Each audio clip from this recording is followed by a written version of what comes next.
المطر إلى التغييرات المناخية وأيضا إلى ظاهرة التصحر، كما جاء أيضا في القرآن الكريم عدة من الآيات التي تفسر عدم سقوط المطر. واش نقول لك، بين قوسين ربي يذكر في كتابه الكريم: وينشئ السحاب الثقال ويسبح الرعد بحمده والملائكة من خيفته ويرسل الصواعق فيصيب بها من يشاء وهم يجادلون في الله وهو أشد الماء. أسباب سقوط المطر هذا الخلل في أنفسنا. هذه السلف يقول لك: من عرف نفسه عرف ربه. بعدنا على كتاب الله وعلى سنة رسول الله وفهموا على النهج السلف الصالح. موسى عليه السلام صلى مع القوم تاعو، ربي ما استر، قالوا فيكم واحد عاصي، حتى خرج تاب الى الله حتى ربي نزل المطر.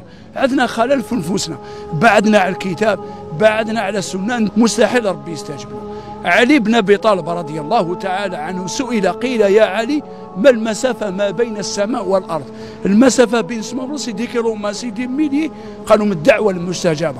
وربي قال في كتابه الكريم: ان الله حي يستحي اذا رفع الرجل يديه ان يردهما صفر خائب، بمعنى فرغتان، يعني يستجيب لعل ربي يستجيب لواحد صالح. لازم يكون انسان واحد فينا صالح، يعني ما عندناش الصلح هذه.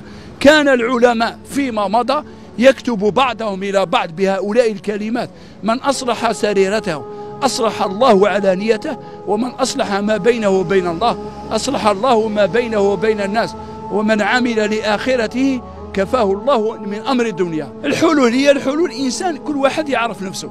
السلف يقول لك: من عرف نفسه عرف ربه، ولقد خلقنا الإنسان ونعلم ما توسوس به نفسه ونحن أقرب إليه من حبل الوريد. لازم نصلحوا نفوسنا. يا أيها الذين آمنوا قوا أنفسكم وأهلكم نارا وقودها الناس والحجارة عليها ملائكة غلاظ شداد لا يعصون الله ما أمرهم ويفعلون ما يؤمرون.